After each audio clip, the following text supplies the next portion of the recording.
கர்த்தருடைய நாமம் மகிமைப்படுவதாக. இந்த காலை வேளையில் வந்திருக்கிற யாவரையும் இயேசு கிறிஸ்துவின் நாமத்தினாலே உங்களை ஆசீர்வதிக்கிறேன்.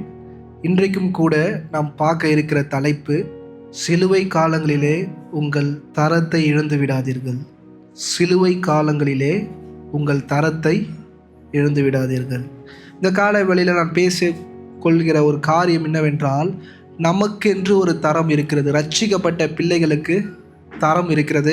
அந்த தரத்தின்படி ஒரு வாழ்க்கை இந்த பூமியில் நாம் வாழ வேண்டியது மிக மிக அவசியம்.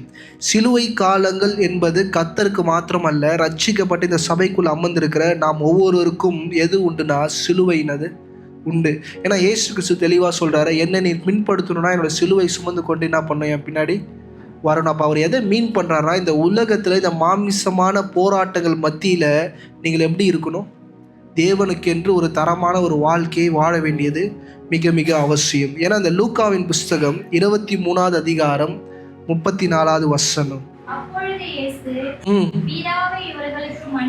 நல்லா கவனிங்க. அப்பொழுது இயேசு, பிதாவே இவர்களை என்ன பண்ணும், மன்னியும். படிங்கம்மா.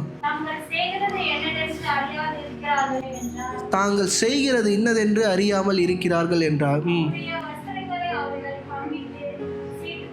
அவருடைய வஸ்திரங்களுக்கு என்ன பண்ணுறாங்களாம், பங்கிட்டு சீட்டு போட்டாங்களாம். இப்படிப்பட்ட சுச்சுவேஷனில் யார் இருக்கிறானா, இயேசு கிறிஸ்து இருக்கிறார். இந்த காலை வேளையில் அவர் தகப்பனை எப்படி நோக்கி கூப்பிடுறாருனா, பிதாவேன் என்று என்ன பண்ணுறாரு, நோக்கி கூப்பிடுறாரு. இன்றைக்கி நீங்கள் நல்லா யோசிச்சு பாருங்கள், அவரோட நிலை எப்படிப்பட்ட ஒரு நிலைனா, அவரோட ஆடைக்கு என்ன பண்ணுறாங்களாம், கீழே இருக்கிற சிப்பாய்கள் அடித்து கொள்கிறார்களாம். அவர் மிகப்பெரிய ஒரு வேதனையில், கஷ்டத்தில், துயரத்தில் இருக்கிறாரு. ஆனால் அந்த நேரத்துலையும் தன் தகப்பனை கனத்தோடு என்ன பண்ணுறாரு, கூப்பிடுகிறார். நீங்கள் தகப்பன் அது எடுத்தாலும் அது யார், பிதா என்கிற ஒரு கடவுள். இன்றைக்கி நம்மளோட பிரச்சனைகள் மத்தியில், போராட்டங்கள் மத்தியில், வேதனைகள் மத்தியில் கர்த்தரை நாம் எப்படி பார்க்குறோம் என்பது மிக மிக அவசியம். இன்றைக்கி ஒரு பிரச்சனை நம்ம வாழ்க்கையில் வந்துருச்சுன்னு வச்சுக்கோங்களேன், ஒரு போராட்டம் வந்துருச்சு, சில அழுத்தங்கள் வந்துருச்சு, ஏன் நம்ம நினச்ச காரியம் நடக்கலை, இல்லை நமக்கு பிரியமான காரியங்கள் நம்ம வாழ்க்கையில் நடக்கலை, இல்லை என் குடும்பத்தில் என்னை சுற்றி நடக்கிற காரியங்கள் எதுவும் எனக்கு பிரியமாக இல்லைன்னா நம்ம யாருக்கிட்ட கோச்சிக்கிறோன்னா, கர்த்தர்கிட்ட என்ன பண்ணுறோம், கோச்சிக்கிறோம்.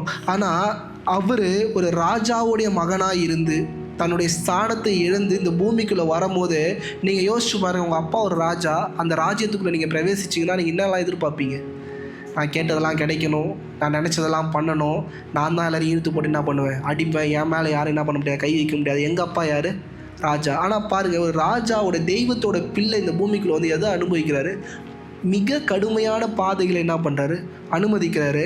அனுமதித்தாலும் தன் தகப்பனை அவர் எப்படி கூப்பிடுறாரு, தகப்பனேன்னு என்ன பண்ணுறாரு, நோக்கி கூப்பிடுகிறார். யோவானின் புஸ்தகம் 19வது அதிகாரம் 23லிருந்து 24.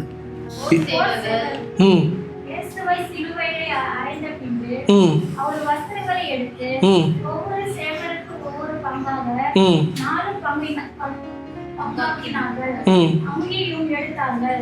அந்த அங்கி தைலம் இல்லாமல் மேலே தொடங்கி முழுவதும் ஏற்பட்டதா இருந்தது.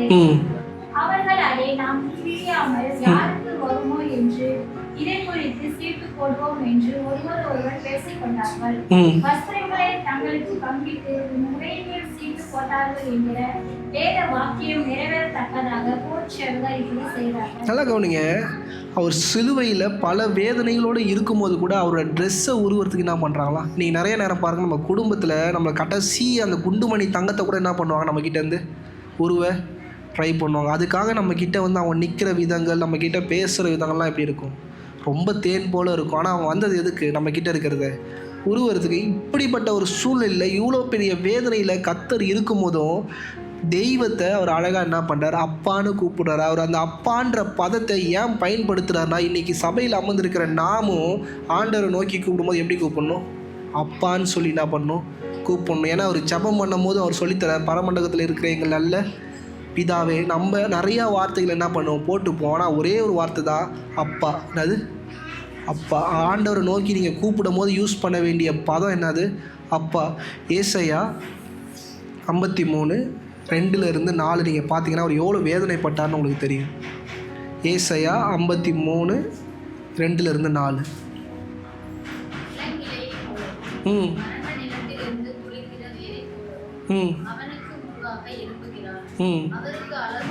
அவருக்கு என்ன இல்லையா? அழகும் இல்லையா? சௌந்தரமும் இல்லையா? ம். அவர் அசட்டை பண்ணப்பட்டவரும் மனுஷரால் புறக்கணிக்கப்பட்டவரும் துக்கம் நிறைந்தவரும் பாடும் அனுபவித்தவராக இருந்தார். இந்த பூமியில் நீங்கள் நம்ம படுகிற எல்லா வேதனையும் அவர் என்ன பண்ணுறாரு? பட்டிருக்கிறாரு. ஆனால் அந்த மத்தியிலையும் அப்பாவை அப்பான்னு என்ன பண்ணுறாரு?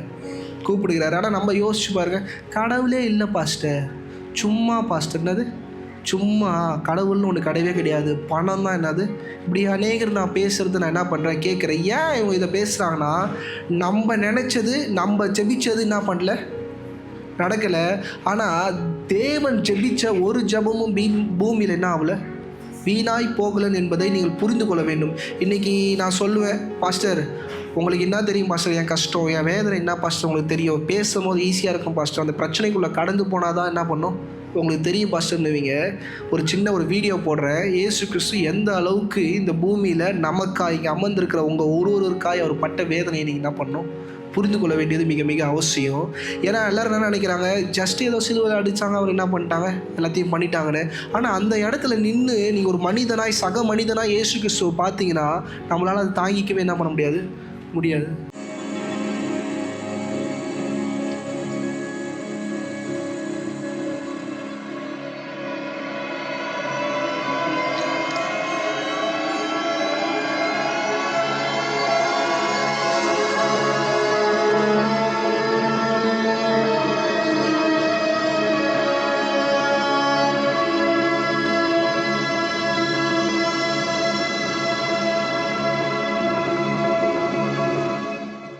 Welchen soll ich dir freigeben? Barabbus oder Jesus, der Messias genannt wird?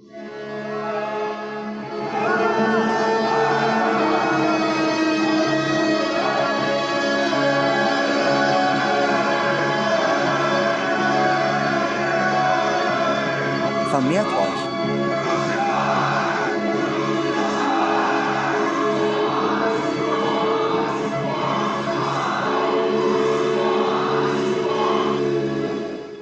Nehmt dieses Brot und esst es.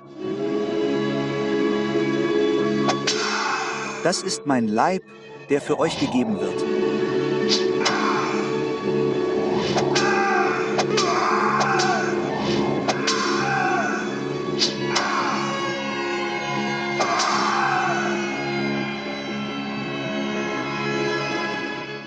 Das ist mein Blut des Bundes, das für viele vergossen wird.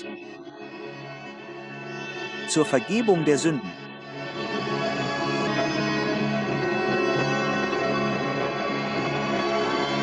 Hitze.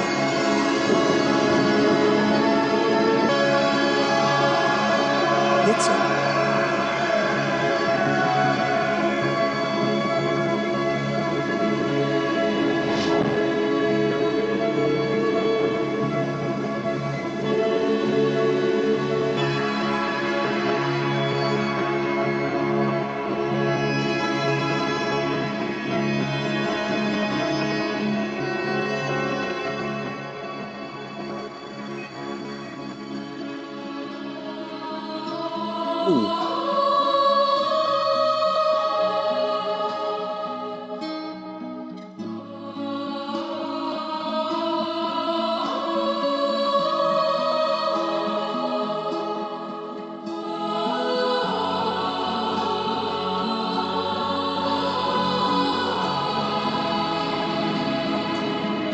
Hitze.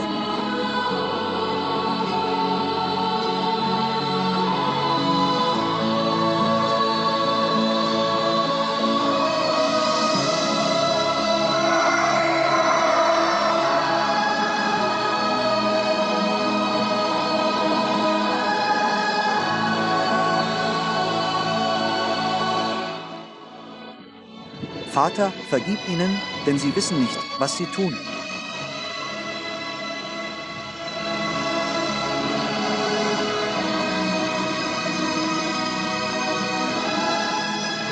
Es ist vollbracht. Vater, in deine Hände befehle ich meinen Geist.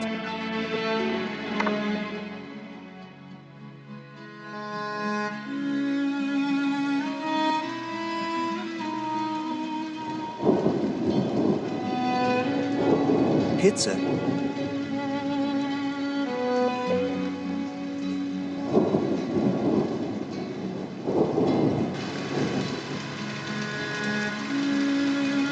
Hitze.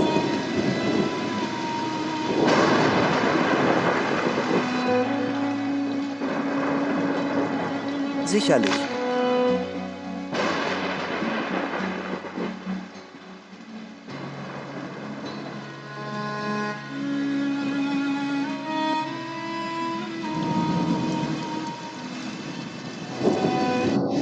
War er Gottes Sohn?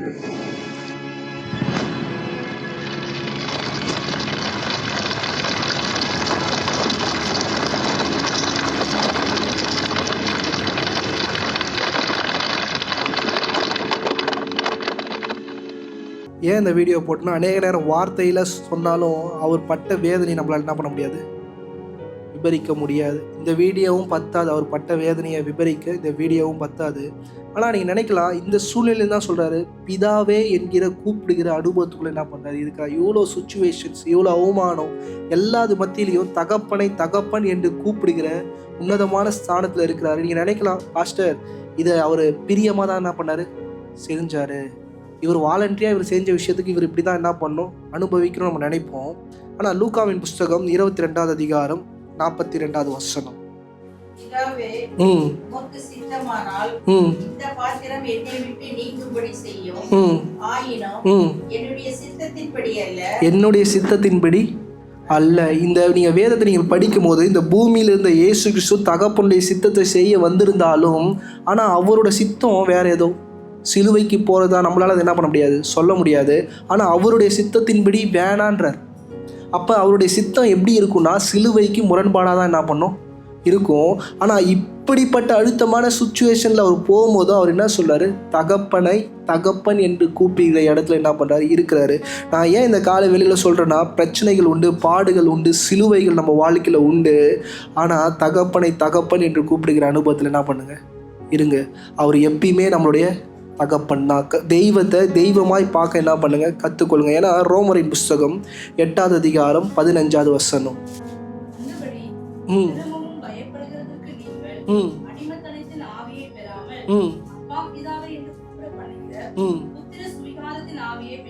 நம்ம தெய்வத்தை கர்த்தரை கூப்பிடுகிற பதமே அப்பான்னு கூப்பிடணும்னு தான் அவர் என்ன பண்ணுறாரு, ஆசைப்படுறாரு. இன்றைக்கி நம்ம அநேக பேர் சொல்லிக்கலாம், ஏகோவா, இப்படி அநேக பேர் சொல்லிக்கலாம்.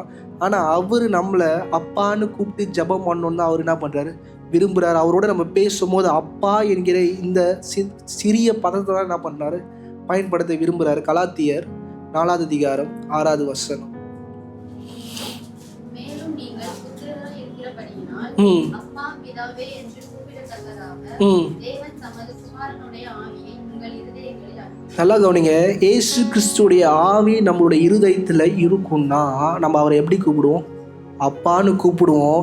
நல்ல சுச்சுவேஷனில் இல்லை, எல்லா இடுக்கமான தருணத்திலையும் அவரை அப்பா என்று கூப்பிடுகிற அனுபவத்துக்குள்ளே தான் என்ன பண்ணுவோம், நம்ம வாழுவோம். பிரச்சனை வந்தோடனே, போராட்டம் வந்தோடனே அவர் என்ன எனக்கு பண்ணிட்டாரு, அவர் என்ன பண்ணல, எனக்கு எதுவுமே செய்யலைன்ற மாதிரிலாம் இருக்க மாட்டோம். யோபை போல் எல்லா டைமும் அவரை உயர்த்துகிற இடத்துல தான் நம்ம என்ன பண்ணுவோம், இருப்போம். லூக்கா 23:34. பிதாவே இவர்களுக்கு மன்னியும். இந்த சிலுவையில் அவர் சொன்ன இந்த முதல் வார்த்தையை கொஞ்சம் சிந்திச்சு பாருங்க. இவர் யாரை மன்னிக்கும்படி பிதாவிடம் என்ன பண்றாரு, முறையிடுறார். இதுதான் ரட்சிக்கப்பட்டு அமர்ந்திருக்கிற சபை என்ன பண்ணோம், புரிந்து கொள்ள வேண்டும்.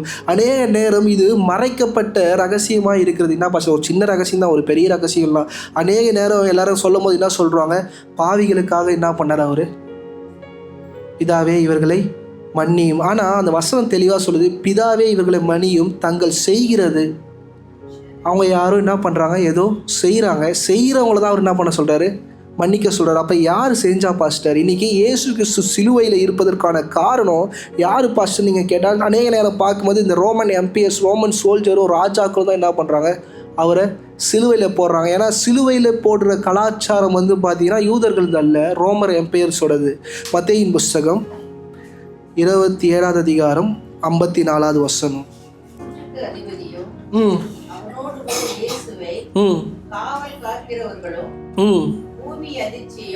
சம்பவித்த காரியங்களை கண்டு மிகவும் பயந்து மெய்யாகவே இவர் தேவனுடைய குமாரன் என்றார்கள். நல்லா கவனிங்க, கீழே இருக்கிற சிப்பாய்களும் 100க்கு அதிபதியும் சொல்றாங்க இவர் மெய்யாகவே யாரு? அப்ப இவங்களுக்கு ரட்சிப்பின் சாயலுக்கேத்த வசனங்கள் இவர்கிட்ட என்னது கிடையாது. அப்ப இவங்க இந்த பழியை என்ன பண்ண முடியாது, ஏத்துக்க முடியாது. யோவான் 18:38. யோவான் 18:38.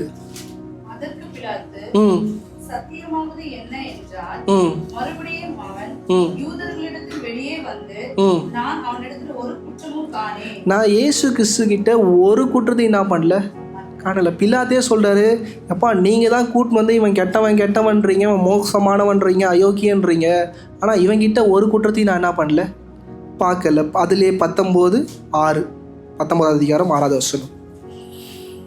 பிரதான ஆசாரியரும் சேவகரும் அவரை கண்டபோது சிலுவையில் அறையும் என்று சத்தமிட்டார்கள். நல்லா கவனிங்க, யார் சிலுவையில் அறையணும்னு சொல்லி கத்துறாங்க? பிரதான ஆசாரியனும் படிங்கம்மா. சத்தமிட்டார்கள். அதற்கு பிலாத்து, நீங்களே இவனை கொண்டு போய் சிலுவையில் அறையுங்கள், நான் இவனிடத்தில் ஒரு குற்றமும் காணேன் என்றான். சரி, ஓகே. பிலாத்து என்ன பண்ணுவாரு, கையை என்ன பண்றாரு, கழுவிடுவார். அது மத்தேயு 27வது அதிகாரம் 24வது வசனம். கலகம் அதிகமாய் இராதே இல்லாமல் தன் பிரயத்தினாலே பிரயோஜனம் இல்லை என்று பிலாத்து கண்டு தண்ணீரை அள்ளி ஜனங்களுக்கு முன்பாக கைகளை கழுவி, இந்த நீதிமானுடைய இரத்தப்படிக்கு நான் குற்றமற்றவர். இன்னைக்கு பாருங்க, ரோமன் எம்பிஎஸ் கொடுத்த சாட்சி என்னன்னா இவர் யாரு, நீதிமான். அப்ப இயேசு கிறிஸ்து சிலுவைக்கு போன முக்கிய காரணம் வந்து பார்த்தீங்கன்னா ரோமர்ஸ் கிடையாது. ஆனா நம்ம ஒரு விஷயத்தை நல்லா கற்றுக்கொள்ள வேண்டிய ஒரு காரியம், மத்தேயின் புஸ்தகம் 21வது அதிகாரம் 15வது வசனம். அவர் செய்த அதிசயங்களையும் தாவீதின் கோசம்தான் இன்று தேவாலயத்திலே ஆர்ப்பரிக்கிற பிள்ளைகளையும் பிரதான ஆசாரியரும் வேத பாரகரும் கண்டு கோபமடைந்து. நல்லா கவனிங்க, யாருங்க கோபப்பட்டா?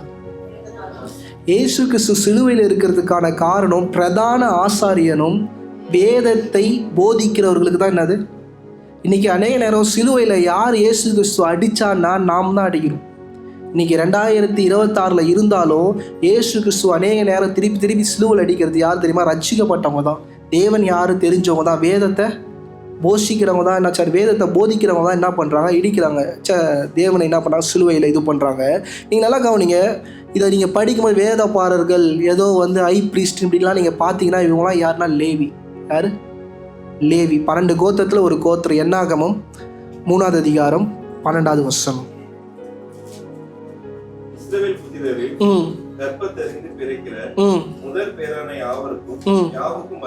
நல்லா கவனிங்க, இயேசு கிறிஸ்துவ பொறுத்த வரைக்கும் முதல் பிறக்கிற குழந்தை அது யாருக்கு சொந்தம்னா இயேசு கிறிஸ்துக்கு சொந்தம். ஆண்டவர் உருவாக்கும் போது இது பண்ணும்போது எப்படின்னா, அந்த குடும்பத்தில் அந்த முதல் பிள்ளை தான் யார், ஆசாரியனா வரணும். அவனுக்கு தான் எல்லா சுதந்திரம், அவனுக்கு தான் எல்லா தகுதி, அப்படி தான் இருந்துச்சு.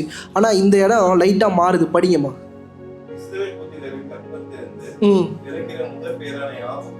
பதிலாக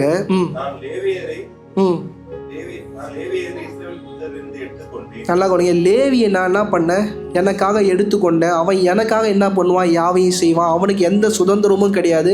அவனுக்கு யாருக்கிட்ட தான் பங்கு, என்கிட்ட தான் அவனுக்கு பங்குன்னு சொல்லிட்டு லேவியை உன்னதமான இடத்துல வைக்கிறான். இன்னைக்கு அநேக நேரம் ஊழியக்காரங்களை கேட்டால் நான் லேவி கோத்திரம்னு சொல்லிப்பாங்க.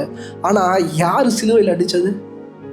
லேவி தான் என்ன பண்ணாங்க, சிலுவையில் அடித்தாங்க. பிரதான ஆசாரியன் யாருன்னா லேவி. வேற கோத்திரத்தில் இருக்கிறவங்க என்ன பண்ண முடியாது, வர முடியாது. அவனை தான் தேவனாகிய அவர்கள் தான் இயேசு கிறிஸ்து என்ன பண்ணுறாங்க, சிலுவையில் அடிக்கிறாங்க. இந்த காலையில் யோசிச்சு பாருங்க, ரட்சிக்கப்பட்டு இந்த சபைக்குள்ளே அமர்ந்திருக்கிற நாம் இயேசு கிறிஸ்துவை எந்த நிலையில் நம்ம குடும்பத்திற்குள்ளே வைத்திருக்கிறோம் என்பதை என்ன பண்ணுங்க, கொஞ்சம் சிந்திச்சு பாருங்க. ஆனால் இயேசு கிறிஸ்து இப்படிப்பட்டவங்கள தான் மன்னிக்கணும்னு என்ன பண்ணுறாரு, சொல்கிறார். அதனால தான் கிருபையாய் அநேக சபைகளும் அநேக ஊழியங்களும் போய்கொண்டு இருக்கே தவிர அது ஆண்டவருக்கு பிரியமானு கேட்டால் நிச்சயமாய் கிடையாது. ஏன்னா நீங்கள் நல்லா கவனிங்க, இயேசு கிறிஸ்து யார் இவரை கொல்லணும், யார் இவரை ஒடுக்கணும்னு நினைக்கிறாங்களோ அவங்கள தான் என்ன பண்ணுறாரு, அதிகமாக நேசிக்கிறாரு. லூக்காவின் புஸ்தகம் 22வது அதிகாரம் 50வது வசனம்.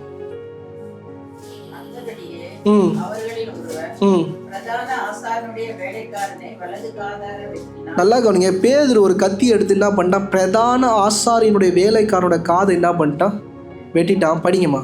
அப்பொழுது இயேசு ம் இம்மட்டில் நிறுத்துங்கள் என்று சொல்லி ம் அவருடைய காதை தொட்டு ம் அவனை சொஸ்தப்படுத்தினார். நல்லா கவனிங்க. இப்போ இயேசு கிறிஸ்து போகிற இடமே அவருக்கு பிரியமில்லாத இடம். அவரோட மனநிலையே பார்த்தீங்கன்னா கெத்செமனேல உங்களுக்கு தெரியும், ஜபம் வேறு என்ன ஆகுது, ரத்தமாக வருது. இப்படிப்பட்ட சூழ்நிலையில் தன்னை எதிர்க்கிற கூட்டத்தில் இருக்கிற ஒரு வேலைக்காரன், அது வந்து நீங்கள் வேலைக்காரன் படிக்கிறீங்க, வேலைக்காரனில் கிட்டத்தட்ட மகன், யாருக்கு மகன்னா ஐ பிரிஸ்டோட மகன். எப்படின்னா அவன் கர்ப்ப பிறப்பில் வந்த மகனான்னு கேட்டால் கிடையாது. இதை நீங்கள் எப்படி எடுத்துக்கணும்னா, ஆபிரகாமுக்கு எலியேசர் எப்படியோ, போர்த்திபாக்கு எப்படி யோசேப்போ, அது போல தான் அவன் யார், அந்த வேலைக்காரன். ஏன்னா லூக்கா வந்து என்ன பண்ணல, அதை சரியாக பண்ணல. யோவானின் புஸ்தகம் 18வது அதிகாரம் 10வது வசனம். அப்பொழுது சீமோன் பேதுரு தன்னிடத்தில் இருந்த பட்டயத்தை உருவி பிரதான ஆசாரியனுடைய வேலைக்காரனை வலது காதால் வெட்டினான். அந்த வேலைக்காரனுக்கு மல்குஸ் என்று பெயர். நல்லா கவனிங்க. ஒரு பேரை வேதத்தில் எழுதுறாங்கன்னா சும்மா எழுத மாட்டாங்க. அவன் மிகப்பெரிய ஸ்தானத்தில் இருந்ததுனால தான் அவன் பேர் என்ன பண்ணுறாங்க, மல்குஸ். இந்த மல்குஸ் யாரோட வேலைக்காரன் பார்த்தீங்கன்னா யோவான் 11வது அதிகாரம் 49வது வசனம். அப்பொழுது அவர்களில் ஒருவனும் அந்த வருஷத்து பிரதான ஆசாரியனுமாகிய காய்பா என்பவர். நல்லா கவனிங்க. காய்பா, இன்னைக்கு காய்பா வர வேண்டிய இடத்துல தான் யார் வந்து நிற்கிறான்னா மல்குஸ் என்கிற வந்து நிற்கிறான். உண்மையாக கேட்டால் அந்த இடத்துல காய்பா வரணும். ஆனால் காய்பாவோட ஸ்தானத்தை எடுத்துக்கொண்டு யார் வர்றாருன்னா மல்குஸ். இப்போ ஆண்டவருக்கு விரோதமாய் செயல்படுகிற நபரே காய்பா.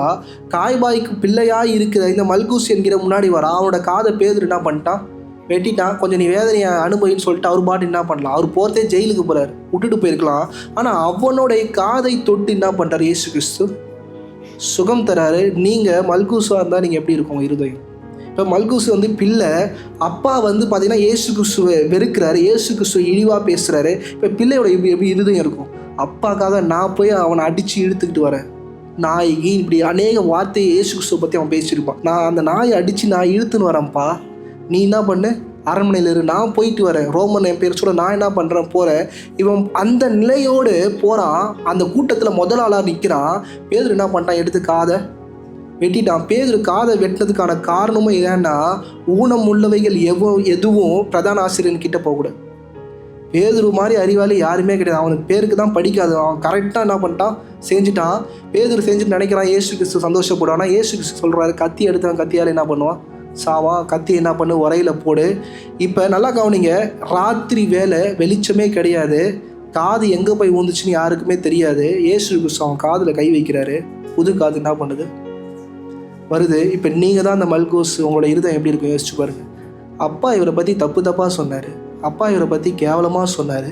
ஆனால் இவர் என்ன பண்ணுறாரு, என் காதை சுகம் தராரு.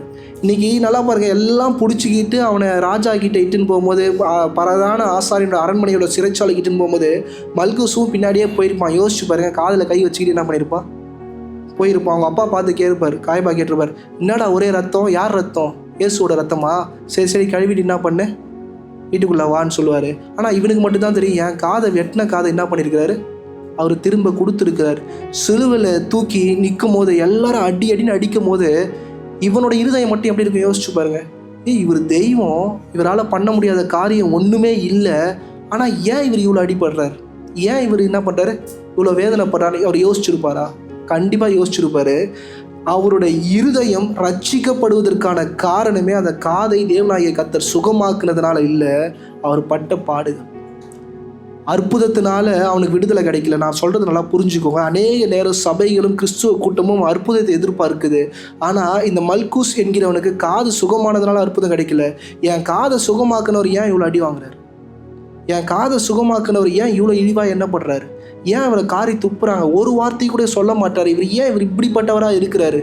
சீசர்கள் ஒரு ஆடைக்கு என்ன பண்ணுறாங்க, சீட்டு போடுறாங்க, அவர் என்ன பண்ணுறாரு, அமைதியாக இருக்கிறார். ஏன் இவர் இப்படி இருக்கிறாருன்றத மல்குஸ் வந்து படித்தான்னு ஹிஸ்டாரிக்கலில் இருக்குது. வேதத்தை என்ன பண்ணானா திறந்து படிக்க ஆரம்பிச்சுதான் அவர் தான் மெய்யான தெய்வன் புரிஞ்சு அவன் ரத்த சாட்சியாக மடித்தான். நம்ம திருப்பி போவோம். மத்தேயின் புஸ்தகம் 21வது அதிகாரம் 45லேருந்து 46. பிரதான ஆசாரியரும் பரிசேயரும் அவருடைய உண்மைகளை கேட்டு தங்களை குறித்து சொல்கிறார் என்று அறிந்து அவரை பிடிக்க வகை தேடினார்கள். நல்லா கவனிங்க. முழுக்க இஸ்ரவேல் ஜனம் கூட ஆண்டவரை சிலுவையில் அடைக்கும்ன்ற எண்ணம் இல்லை. இவர்களோட இருதயம் தான் இயேசு கிறிஸ்து என்ன பண்ணும், சிலுவையில் எழுப்பணும், இவரை பிடிச்சிடணும், இவரை சாவடிச்சிடணும். மத்தேயு 26:3-4.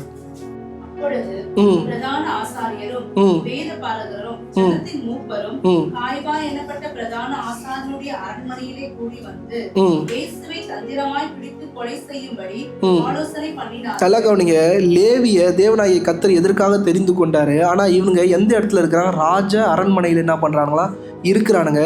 தேவனாகிய கர்த்தர் ஒருத்தனை உயர்த்தும் போது அவன் யாருக்கு வேலை செய்யணும்னா கர்த்தருக்கு என்ன பண்ணணும்?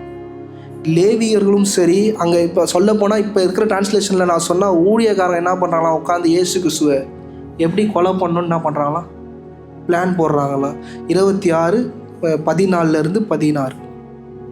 அப்பொழுது ஒருவனாகிய யூதாஸ் காரியோத்து என்பவன் பிரதான ஆசாரியனிடத்திற்கு போய், நான் அவரை உங்களுக்கு காட்டி கொடுக்கிறேன், நீங்கள் எனக்கு என்ன கொடுக்கிறீர்கள் என்றான். அவர்கள் அவனுக்கு 30 வெள்ளிக்காசை கொடுக்க உடன்பட்டார்கள். அது முதல் அவன் அவரை காட்டி கொடுப்பதற்கு சமயம் பார்த்து கொண்டிருந்தான். பிரதான ஆசாரியர்கள் என்ன கொடுக்குறாங்க? பணம் கொடுக்குறாங்க. யாரை காட்டி கொடுக்க? தன்னுடைய மேசியாவை காட்டி கொடுக்க. தன்னுடைய மேசியாவை கொன்று போடும்படியாக 30 வெள்ளிக்காசு என்ன பண்றாங்க? கொடுக்குறாங்க. அதுலேயே 59 வசனம் வாசிங்க. பிரதான ஆசாரியரும் மூப்பரும் சங்கத்தார் யாவரும் இயேசுவை கொலை செய்யும்படி அவருக்கு விரோதமாய் பொய் சாட்சி தேடினார்கள். பொய் சாட்சி என்ன பண்றாங்களா? தேடுறாங்களா? அந்த பொய் சாட்சி வேறு யாருமே கிடையாது, யூதாஸ் காரியோத். ஏன்னா ரோமன் எம்பையர்ஸை பொறுத்த வரைக்கும் சும்மா யாராச்சும் வந்து சாட்சி சொன்னால் தூக்கி என்ன பண்ண மாட்டாங்க, மரண தண்டனையை கொடுக்க மாட்டாங்க. தன்னோடு உடன் இருந்தவர்கள் யாராச்சும் அவரை பற்றி அவதூறாய் சொன்னால் மாத்திரம்தான் என்ன பண்ணுவாங்க, தூக்கி மரண தண்டனை கொடுப்பாங்க. யூதாஸுக்கு 30 வெள்ளிக்காசு கொடுத்து யூதாஸுக்கு ஒன்றுமே கிடைக்கல இயேசு கிறிஸ்து கிட்ட. கடைசியாக அவங்க சொன்ன விஷயம், நீ என்ன பண்ண அவரை பற்றி குற்றப்படுது. யூதாஸ் நேராக போய் முத்தம் கொடுத்து இவர் தான் அவர், தன்னை மேசியான்றாரு, தன்னை ராஜான்றாரு என்ன பண்ணிட்டான் சொல்லிட்டான். அவர் என்ன பண்ணிட்டாங்க, சிலுவையில் ஏற்றிட்டாங்க. ஆனால் இதுக்கு முக்கிய காரணம் நீங்கள் பார்த்தீங்கன்னா ரட்சிக்கப்பட்ட பிள்ளைகள் தான், வேத வசனத்தை அனுதினமும் சுமக்கிற பிள்ளைகள் தான். ஏன்னா மத்தேயு 27:1 வாசிச்சு பாருங்களேன். வசனம் சொல்லுது, சகல பிரதான ஆசாரியர்களும். பழைய ஏற்பாடின்படி ஒரே ஒரு பிரதான ஆசாரியர் தான். ஆனால் புதிய ஏற்பாட்டில் எத்தனை பேர் இருக்கிறாங்க? இஷ்டத்துக்குன்னு வரவும் போகிறவன் எல்லாரும் யார்? ரெவரண்ட். அந்த மாதிரி தான் அந்த காலகட்டத்தில் என்ன பண்ணிடுச்சு ஆயிடுச்சு. அதுவும் சகல பிரதான ஆசாரியர்களும். ஏன்னா நீங்கள் காணுங்க, ஒரு ஊழியக்காரர் தவறு பண்ணுறது பிரச்சனை இல்லை, அங்கே இருக்கிற சகல ஊழியக்காரர்களும் யாரை கொன்று போடும்படின்னு நினைக்கிறாங்க. படிங்கம்மா அந்த வசனம் படி.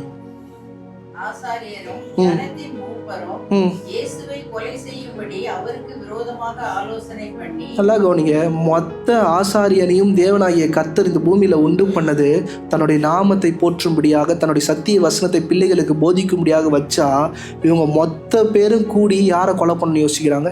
மேசையாவே கொலை பண்ண நினைக்கிறாங்க. இன்னைக்கு நம்ம இருக்கிறோம், சபைக்குள்ள இருக்கிறோம், ஆராதனைக்குள்ள இருக்கிறோம், அநேக இடங்கள் ஓடியாரோம். யோசிச்சு பாருங்க, இந்த சபை கர்த்தரை மகிமைப்படுத்துதா இல்லை கர்த்தரை சிலுவையில் அடிக்குதான்றதை யார் நிதானிக்கணும்? ரட்சிக்கப்பட்டவர்கள் என்ன பண்ணணும்? நிதானிக்கணும். இன்னைக்கு இந்த சிலுவையை பற்றி எடுத்தால் முதல்ல யாரை பற்றி பேசணும்? அது ஐப்ரிஸ்ட்டை பற்றி தான் பேசணும். அது அநேக நேரம் ஆசாரியன் பேசும்போது அதோட மகத்துவத்தை நம்மளால் என்ன பண்ண முடியல, புரிஞ்சிக்க முடியல. இன்றைக்கி அநேகர் வந்து பார்த்தீங்கன்னா, நீங்கள் யூடியூப்பை எடுத்து பார்த்தீங்கன்னா ஸ்டார்ட் பண்ண ஆரம்பிச்சு தான், இந்த பாஸ்டர் சரியில்லை, இவர் பண்ணுற தப்பெல்லாம் என்ன பண்ணுறாங்க, பட்டியல் போடுறாங்க. ஆனால் அந்த பட்டியலுக்கு கீழே கமாண்ட் போய் பாருங்களேன், அவரு ரொம்ப நல்லவர். அவர் யார்? அவர் ரொம்ப நல்லவர். அவர் நல்லா முழங்காலில் என்ன பண்ணுவார், ஜெபம் பண்ணுவார். அடுத்தது நான் பார்த்து எனக்கு அந்த மனநிலையை பார்த்து எனக்கு கஷ்டமாயிடுச்சு. நேற்று ஒரு சகோதரி என்கிட்ட பேசும்போது சொன்னாங்க, நான் நினச்சேன் அவங்களோட ரட்சிப்புலாம் எந்த அளவுக்கு இருக்குது. ஒரு பாஸ்டர் அவங்ககிட்ட சொல்லியிருக்கிறாங்க போல், நான் 25 வருஷம் ஊழியம் பண்ணி என்ன பண்ணேன், ஒரு ஃபேர்வெல் மாதிரி கொண்டாடி காசு கேட்டேன். என்ன கேட்டேன்? சபையில் காசு கேட்டேன். நான் 20 வருஷம் ஊழியம் செஞ்சாயிடுச்சு, நகை என்ன பண்ணுங்க எனக்கு போடுங்கன்னு. யாருமே என்ன பண்ணல, எனக்கு நகை போடலை, எனக்கு யாருமே என்ன பண்ணல, பணம் தரல. அப்போ 25 வருஷம் இந்த மக்களுக்கு நான் ஊழியம் செஞ்சது வேஸ்ட்டு, நான் வேறு சர்ச்சுக்கு நான் ட்ரான்ஸ்ஃபர் வாங்கி போகிறேன் சிஸ்டர்னு சொல்லியிருக்காரு போல். இன்றைக்கி எப்படி போய் கொண்டு இருக்குன்னா, ஊழியக்காரங்க யாருக்கு ஊழியம் பண்ணுறாங்களா? எதிர்க்கில் இருக்கிற நான் இன்றைக்கி சொல்கிறேன், இந்த ஜஸ்டின் வந்து உங்களுக்கு முன்னாடி இருக்கிற யாருக்கு நான் ஊழியமே பண்ணல, நான் யாருக்கு ஊழியம் பண்ணுறேன், கர்த்தருக்கு ஊழியம் பண்ணுறேன். நான் அதை சொல்கிறேன் சிஸ்டர், மக்களுக்கு ஊழியம் செய்யறதுக்காக ஊழியக்காரங்க கிடையாது, ஆண்டவருக்கு ஊழியம் செய்யறதுக்காக இல்லை பிரதர். என்னதான் இருந்தாலும் பாஸ்டர் சொல்கிறது ரைட்டு தான். 25 வருஷம் இந்த மக்களுக்காக கஷ்டப்பட்டார். அவருக்கு ஒரு ஃபேர்வெல் கொண்டாடும் போது எல்லாரும் ஒரு மோதிரம் போட்டால் தான் என்னம்மா, இந்த மக்கள் பாருங்க எவ்வளோ மோசமாக ஆயிட்டாங்க. எல்லாருக்கும் வீடு இருக்குது, அவருக்கு என்ன இல்லையா? பாஸ்டருக்கு நான் கேட்டேன், என் சர்ச்சு மேலே 4 BHK வீடு இருக்குது, அது சர்ச்சுக்குள்ளது, அவருக்கு சொந்தமாக என்ன பண்ணல? இல்லை. இது யார் பேசுகிறான்னா, ரட்சிக்கப்பட்ட பிள்ளைங்களோட இருதயமே என்ன இருக்குன்னா, they start pleasing single person. ஒரு மனுஷனை உயர்த்துகிற இடத்துக்குள்ளே நம்ம என்ன பண்ணிட்டோம்? நான் சொல்கிறேன், சகோதரி நீங்கள் பண்ணுறது தப்பு. உங்களை மாதிரிலாம் யாரும் என்ன பண்ண முடியாது, குப்பை கொட்ட முடியாது. நீங்கள் இப்படி தான் இருப்பீங்க, நீங்களும் வளர்ந்துட்டோன்னே என்ன ஆகிடுவீங்க, இது மாதிரி தான் ஆவீங்கன்னு சொல்லிட்டு அவங்க என்ன குற்றப்படுத்த ஆரம்பிச்சு நான் என்ன பண்ணிட்டேன், சைலண்டாக வெளியே வந்துட்டேன். நான் ஏன் சொல்கிறேன்னா, இன்றைக்கி இந்த சபைக்குள்ளே இருந்தாலும் நம்ம யாரை உயர்த்தணும், யாரை கனப்படுத்தணும், யாருக்குரிய காரியங்களை நம்மளை உயர்த்தணும்னா கர்த்தருக்குரியவைகளை தான் நம்ம என்ன பண்ணணும், உயர்த்தணும். நீங்கள் நல்லா யோசிச்சு பாருங்கள், பிரதான ஆசாரியர்கள் வேதத்தை எத்தனை முறை படிச்சிருப்பாங்க? நீங்கள் நினைக்கிற மாதிரி பிரதான ஆசாரியர்கள் வேதத்தை படிக்கிறவர்கள் மாத்திரம் இல்லை, வேதத்தை எழுதுகிறவர்கள் எத்தனை தீர்க்க தரிசன புஸ்தகத்தை அவர்கள் கைப்பட எழுதியிருப்பாங்க. ஆனால் இயேசு கிறிஸ்து என்கிற ஒரு மேசியா இந்த பூமிக்கு வருவார், ஒரு கன்னி பெண்ணோட வயிற்றில் என்ன பண்ணுவார், பிறப்பாருன்றதை படிச்சிருப்பாங்களா, படிச்சிருக்க மாட்டாங்களா? படிக்கவே இல்லை. என்ன பண்ணல? பைபிளை படிக்கவே இல்லை. நீங்கள் பார்த்துருக்கிறீங்களா? சின்ன பிள்ளைங்களுக்கு ஒரு 10 மார்க்கை 10 டைம் எழுதுனா அந்த பிள்ளைங்க எப்படி தெரியுமா எழுதும்? அதை பார்த்து அப்படியே எழுதுமே தவிர அதில் இருக்கிற ஒரு விஷயத்தை என்ன பண்ணாது மண்டைக்குள்ளே. அந்த காலகட்டத்தில் அந்த பிரதான ஆசாரியனே எப்படிப்பட்ட மனநிலையில் இருந்தானா, வெறும் பைபிளை பார்த்து வேகமாக எழுதுறது. அங்கே என்ன வார்த்தை இருக்குது, நடுவில் ஈ சேர்த்தா கூட அந்த ஈயை பிடிச்சி என்ன பண்ணாங்க, இவங்களும் பைபிளில் வச்சு நசுக்குவாங்க. அப்படிப்பட்ட, ஏன்னா நீங்கள் யோசிச்சு பாருங்கள், 1 கொரிந்தியர் 2வது அதிகாரம் 8வது வசனம். நல்லா கவனிங்க, ஒரு பாஸ்டரும் ஒரு ஊழியக்காரரும் என்ன பண்ணல இயேசு கிறிஸ்துவை பற்றி. இதில் கஷ்டகாலம் என்னன்னா, இவங்க தான் யாரை பற்றி சொல்லணும், வருகிற மேசியாவை பற்றி சொல்லணும். ஆனால் அவங்களுக்கே என்ன பண்ணலையா, தெரியலையா. படிக்கமா.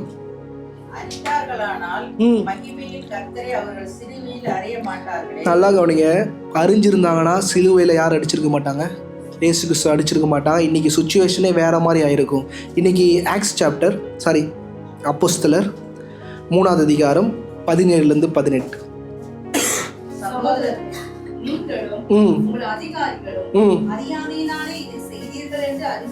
நல்லா கவனிங்க, தெளிவாக சொல்கிறாரு, அறியாமையினால இதை நீங்கள் செஞ்சிட்டீங்க. நான் என்ன சொல்லுவேன், நீங்கள் அறியாமையினால செய்யலை, வேதத்தை நீங்கள் படிக்காதனால என்ன பண்ணீங்க, செஞ்சுங்க. இந்த காலை வேளையில் நான் அடிக்கடி சபையில் சொல்லுகிற ஒரு காரியம், வேதத்தை என்ன பண்ணுங்க, படிங்க. நான் ஏன் சொல்கிறேன்னா, அந்த நாளில் இருந்த ஆசாரியனுங்களே என்ன பண்ணல, வேதத்தை படிக்கலை. நம்மளோட ஜென்ரேஷன் இப்போ எப்படி வந்துட்டு இருக்குன்னா, பாட்டு தான் என்னவாக இருக்குது, காதுக்கு இன்பமாக இருக்குது. அந்த பாட்டில் வர வரிகளில் இருக்கிற வசனங்கள் கூட பிழையாக எழுதுகிற அளவுக்கு என்ன ஆகிட்டாங்க, பாட்டு எழுதுகிறவங்க வந்துட்டாங்க.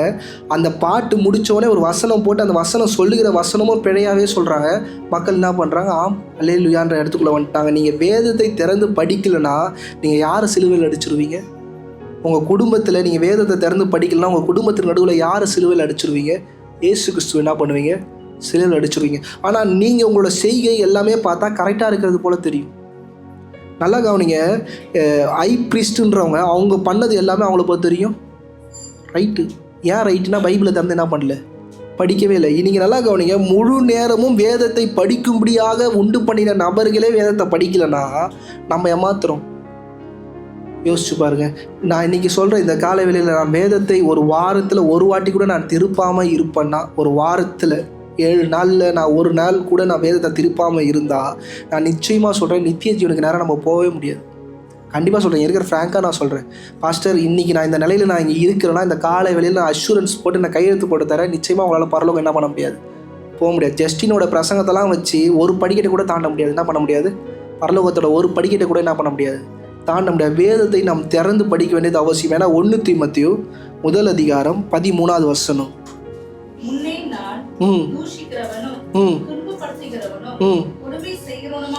நல்லா கவனிங்க, அப்போஸ்தலனாகிய பவுல் சொல்கிறாரு, முன்ன நான் என்ன பண்ணுறேன், கொடுமை செய்கிறவனும் தூஷிக்கிறவனும் துன்பப்படுத்துகிறவனுமாய் இருக்கிறேன். ஆனால் கமாலியாரோட பாதத்துக்கு கீழே உட்காந்து சத்திய வசனத்தை பிரட்டி என்ன பண்ணார், அப்போஸ்தலனாகிய பவுல் படித்தார்.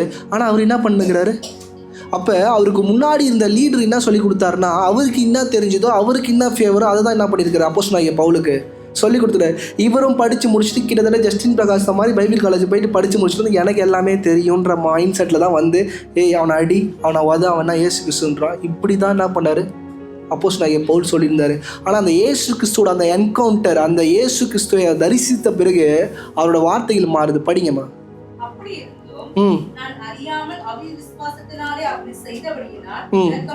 நல்லா கவனிங்க, நான் ஏதோ தெரியாமல் பண்ணிட்டதுனால எனக்கு என்ன கிடைச்சிச்சு, இன்னைக்கு இந்த காலை வேளையில் இந்த வார்த்தை ஒரு ரட்சிக்கப்பட்டனாலே சொல்ல முடியாது. ஏன் சொல்லுங்க? ஏன்னா மேலே இருக்கிற ஐ பிரிஸ்ட் என்ன வசனத்தை திறந்து காட்டுறானோ அது மட்டும் தான் படிக்க முடியும். அவன் வாயில் என்ன சொல்கிறானோ அது மட்டும் தான் கேட்க முடியும். ஆனால் இந்த காலை வேளையில் அமர்ந்திருக்கிற நீங்களும் நாளும் வேத வசனத்தை என்ன பண்ணோம்? பின்ட்டு போட்டு என்ன பண்ணுறோம்? வச்சுருக்குறோம். என் வீட்டிலலாம் 5 பைபிள் 6 பைபிள் 7 பைபிள்லாம் என்ன பண்ணுது இருக்குது. பைபிள் திறந்துச்சா? அதான் கேள்வி. நீங்கள் நல்லா புரிஞ்சுக்கோங்க, வேதத்தை திறந்து வாசிக்கிறது முக்கியம். அப்போஸ்தலனாகிய பவுலை ஆண்டவர் மன்னிச்சிடுவார், நம்மளை என்ன பண்ண மாட்டார்? மன்னிக்க மாட்டார். அவர் நீங்கள் நினைக்கலாம் சிலுவையில் ஆண்டவர் மன்னியும்னு அவர் கேட்டார், அது ஃபைன். அதெல்லாம் யாருக்குன்னா வேதத்தை தெரியாதவர்களுக்கு, வேதத்தை புரியாதவர்களுக்கு. எல்லாம் வேதம் தெரிஞ்சு பிரிண்டட் காப்பி நம்ம வச்சுக்கிட்டு எனக்கு ஆண்டவரை பற்றி தெரியாது பிரதர் நீங்கள் சொன்னீங்கன்னா ஆண்டவரே என்ன பண்ணுவார்? சிரிப்பார். ஏன்னா இயேசு என்ன பண்ணுறாரு? அது சிலுவையில் அவர் சொல்கிறாரு, பிதாவே இவர்களை மன்னியும்.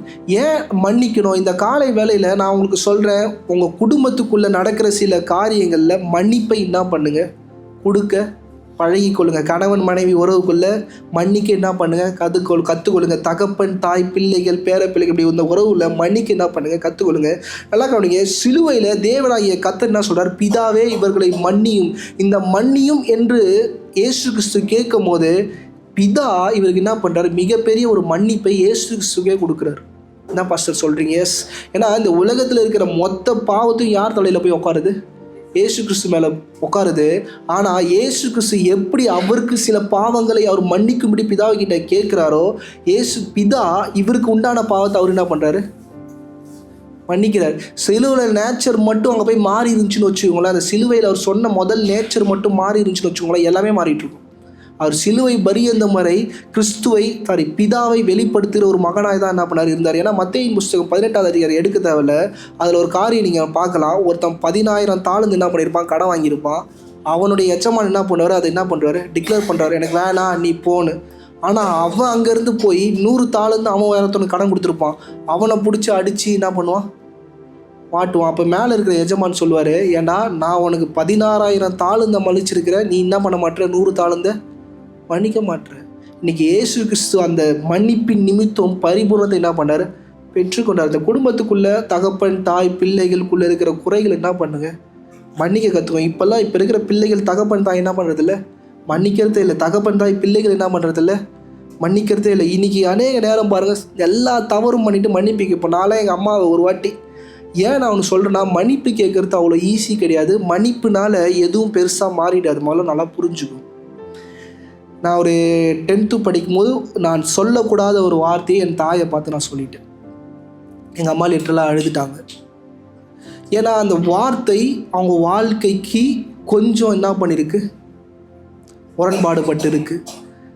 எங்கள் அம்மா பயங்கரமாக அழுது அன்றைக்கி சாயந்தரம் போய் நான் என்ன பண்ணுறேன்? சாரி கேட்குறேன். எங்கள் அம்மா மன்னிச்சிட்டாங்க. ஆனால் இப்போ நான் ரட்சிக்கப்பட்டு ஒரு சர்ச்சோட பெரிய பாஸ்டராக இருந்தாலும், பெரிய சர்ச், ஆமாம் எனக்கு இது பெரிய சர்ச்சு தான், பெரிய சர்ச்சோட பாஸ்டராக இருந்தாலும் அவங்க அடிக்கடி என்கிட்ட பேசும்போது சொல்லுகிற ஒரு காரியம், என்ன தான் இருந்தாலும் அந்த வார்த்தை என்னை பார்த்து சொன்னல, என்ன தான் இருந்தாலும் அந்த வார்த்தை சொன்னல, அது என்னால் இப்போ வரைக்கும் என்ன பண்ண முடியல, தாங்கிக்க முடியல. இன்றைக்கி தகப்பன் தாய் பிள்ளைகள் இப்படி இருப்பீங்கன்னா தேவையில்லாத வார்த்தைகளை தயவு செய்து விட்டுட்டு மன்னிப்பு கேட்கறதுனால ஒரு பிரயோஜனமும் கிடையாது. ஏன்னா இயேசு கிறிஸ்து சிலுவையில் அவர் தெரியாமல் விட்ட ஒரே ஒரு வார்த்தை, என் தேவனே ஏன் என்னை.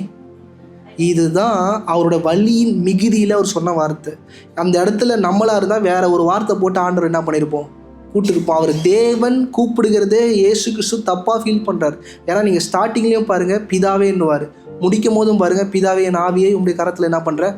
ஒப்பு கொடுக்குறேன். ஆனால் இந்த பாவத்தின் மிகுதியில் அவர் இருக்கும் போதும், பாவத்தின் உச்சத்தில் கர்த்தரை அவர் பார்க்க முடியாத இருக்கும் போதே ஆண்டவர் தான்றார், என் தேவனே ஏன் என்னை கைவிட்டீர்ன்றார். ஆனால் நீங்களும் நானும் பிரச்சனைகள் மத்தியில், போராட்டங்கள் மத்தியில் ஒரு இது வந்தால் சபைக்கு நான் வரமாட்டேன், ஆண்டவரை நான் ஜெபிக்க மாட்டேன், ஆண்டவரை தேவ மாட்டேன், இப்படி அநேக அற்பமான காரியங்களை நம்ம என்ன பண்ணுறோம்? சபைக்குள்ளே பண்ணிடுறோம். ஆண்டவருக்கு பிரியமில்லாத காரியத்தை பண்ணிடுறோம். ஆனால் நான் இன்றைக்கி சொல்கிறேன், உங்கள் இருதயம் உண்மையாக இருந்து, உங்களுடைய வாழ்க்கை உண்மையாக இருந்து, பிதாவுக்கு முன்பாக உங்களுடைய ஆத்துமா உண்மையாக இருந்து நீங்கள் ஜெபிக்கிற ஜெபங்கள் கேட்கப்படும். என்ன பாஸ்டர் சொல்கிறீங்க? ஆமாம், லூக்காவின் புஸ்தகம் 23ஆம் அதிகாரம் 40 to 43. மற்றவன் அவனை நோக்கி, ம் நீ இந்த ஆக்கினைக்கு உட்பட்டவனாய் இருந்தும் ம் தேவனுக்கு பயப்படுகிறது இல்லையா? ம் நாமோ நியாயப்படி தண்டிக்கப்படுகிறோம், ம் நாம் நடப்பிக்கவைகளுக்கு ம் தக்க பலனை அடைகிறோம், ம் இவரோ தகாத ஒன்றையும் நடப்பிக்கவில்லையே என்று அவனை கடிந்து கொண்டு ம் இயேசுவை நோக்கி, ஆண்டவரே, ம் நீர் உம்முடைய ராஜ்யத்தில் வரும்போது அடியேனை நினைத்தருளும் என்றார். நல்லா கவனிங்க, யார் யாரெல்லாம் உண்மையாக கர்த்தர்கிட்ட போய் தன்னை தாழ்த்தி கேட்குறாங்களோ மன்னிப்பு. இன்றைக்கி சொல்கிறேன், சிலுவையினால் ரட்சிப்பு எல்லாருக்கும் வந்தாலும் யார் வாயை திறந்து கேட்குறாங்களோ அவங்களுக்கு தான் அது ரட்சிப்பு. எல்லோரும் என்ன நினைக்கிறாங்க, நிறைய பேர் டிக்ளேர் பண்ணிருக்கிறாங்க நிறைய சபையில், ஏசு கிறிஸ்து நமக்காக சிலுவையில் என்ன பண்ணிட்டார், இதுவாயிட்டார். நம்ம எதுவும் நீ பண்ண வேண்டியது ஏறாலும் வாயை திறந்து அவன் கேட்ட பிறகு தான் அவனுக்கு ரட்சிப்பு. படிங்கம்மா. இயேசு அவனை நோக்கி, இன்றைக்கு நீ என்னோடு கூட பரதேசியில் இருப்பாய் என்று மெய்யாகவே உனக்கு சொல்லுகிறேன் என்றார். நல்லா கவனிங்க, வாயை திறந்து கேட்கணும். ஆண்டோட சமூகத்தில் நம்ம பண்ண தவறுகள், நம்ம பண்ணது ஏறாலும் அவர்கிட்ட போய் நிற்கும் போது உண்மையாக நம்ம நிற்க வேண்டியது அவசியம். ஆனால் நான் சொன்னேன், இவர் யாருக்காக பிதா கிட்ட ஒரு ஜபத்தை ஏறெடுத்தார்னா பிரதான ஆசாரியர்களை தான் என்ன பண்ண சொல்லி கேட்டார். ஊழியக்காரன் லேவி என்று தெரிந்து கொண்ட இவர்களை தான் என்ன பண்ணும், நீங்கள் மன்னிக்கணும்னு சொல்லி பிதா கிட்ட கேட்டார். ஆக்ஸ் அப்போஸ்தலர் 6வது அதிகாரம் 7வது வசனம் கடைசியாக பார்ப்போம். தேவ வசனம் திருப்தி அடைந்தது, சீஷருடைய தொகை எருசலேமில் மிகவும் பெருகிற்று, ஆசாரியர்களில் அநேகரும் விசுவாசத்துக்கு கீழ்ப்படிந்தார்கள். நல்லா கவனிங்க, பிதாவே இவர்களை மன்னியும் நம்மோது யாரோட வாழ்க்கையில் ரட்சிப்பு உண்டாகுது? ஆசாரியர்களுடைய வாழ்க்கையில். ஏன்னா தேவனாகிய கர்த்தர் முதல்ல அவர் திருப்பணும், சிலுவைக்குள்ளே போகும்போதே அவர் முதல்ல திருப்பணும்னு நினச்ச விஷயம் நீங்கள் நினைக்கலாம், நம்மளோட பாவத்துக்காக மன்னிச்சார். ஆனால் அது கூட ப்ரையாரிட்டியே சர்ச் பாஸ்டர்ஸ், இவங்க 2 பேரோட வாழ்க்கையை அவர் மாற்றணும்னு விரும்பினார். சபையில் நீங்கள் எடுத்து திருப்பி படிங்க.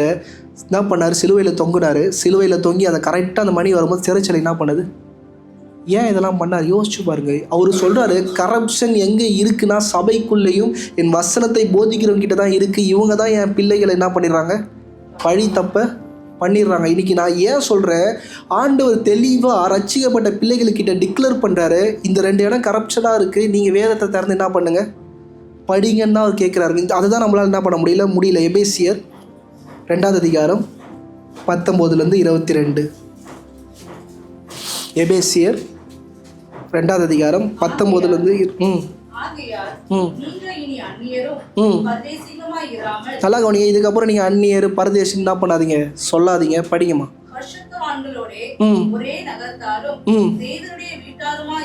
நல்லா கவனிங்க, பரிசுத்தாரும் தேவனுடைய வீட்டாருமா நம்ம என்ன பண்ணோமா, நம்ம இருக்கணும். இந்த சபைக்குள்ளே ரட்சிக்கப்பட்டு அமர்ந்திருக்கிற நாம் இப்படிப்பட்ட ஒரு நிலைக்குள்ளே நம்ம என்ன பண்ண வரணும். படிங்கம்மா.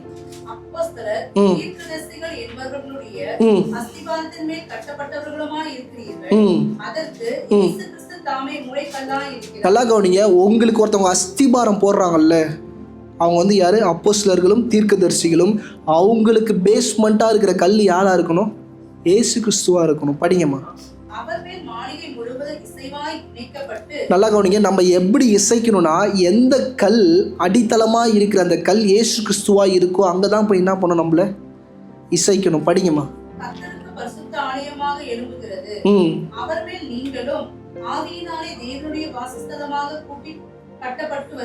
நல்லா கவனிங்க, நம்ம தான் சபை. இன்றைக்கி அமர்ந்திருக்கிற இந்த பில்டிங் சபை கிடையாது, நம்ம தான் சபை. இன்றைக்கி அநேக நேரம் சபையில் நடக்கிற சில காரியங்களில் நம்ம குறை கண்டுபிடிச்சின்னு இருப்போம். ஆனால் ஒரு விஷயத்தை புரிஞ்சுக்கோங்க, நம்ம தான் யார், நம்மக்கிட்ட என்ன குறை இருக்குன்றது முதல்ல நம்ம என்ன பண்ணணும், ஃபைண்ட் அவுட் பண்ணணும். இந்த சபைக்குள்ளே இணைக்கப்பட்டு இருக்கிற நான், என்னால் தேவனுடைய ராஜ்யம் தீட்டுப்படுமா, என்னால் தேவனுக்கு பிரியமில்லாத காரியங்கள் இந்த சபைக்குள்ளே வருமானது அனுதினம் என்ன பண்ணணும், யோசிக்கணும். ஏன்னா சிலுவையையும் சரி, சபையும் சரி, ஊழியக்காரனும் சரி, சிலுவையிலே ஆண்டவர் வச்சு செஞ்சுட்டார். ஆனால் இன்னை வரைக்கும் அதை பிரசங்கம் பண்ணுறவங்க எல்லாருமே சாலை போட்டு எப்படி திருப்பின்னு இருக்கிறாங்கன்னா, நம்மலாம் பாவம் பண்ணோம், நமக்காக என்ன பண்ணார், அது உண்மைதான். அது கூட அவர் என்னென்னலாம் பண்ணார்ன்றதை என்ன பண்ண மாட்டாங்க, யாருமே பேச மாட்டாங்க. நமக்கும் அந்த வெளிச்சத்தை நம்மளுக்கு என்ன பண்ண மாட்டாங்க, காட்ட மாட்டாங்க. ஏன்னா இந்த மாதிரி நான் பிரசங்கம் பண்ணும்போது அநேக ஊழியக்காரங்க என்கிட்ட சொல்லியிருக்கிறாங்க, தம்பி நீ இது மாதிரி பண்ணினா உடனே யாரும் என்ன பண்ண மாட்டாங்க, மதிக்க மாட்டாங்க. ஆனால் அது ரைட்டு, என்னை யாரும் மதிக்க தேவையில்லைன்றது தான் பைபிளே சொல்லுது. ஏன்னா எல்லாருமே யாருக்கு நேராக திரும்பணும், கர்த்தருக்கு நேராக திரும்பணும். இந்த கால வேளையில் நான் இன்னைக்கு சொல்கிறேங்க, நம்மளுடைய தரத்தை ஒரு காலம் எழுந்து விடாதீர்கள். சிலுவையின் காலங்களில் உங்களுடைய தரத்தை என்ன பண்ணாதீங்க, ஒரு நாளும் எழுந்து விடாதீங்க. இருக்கிறவங்களை கண்களை மூடி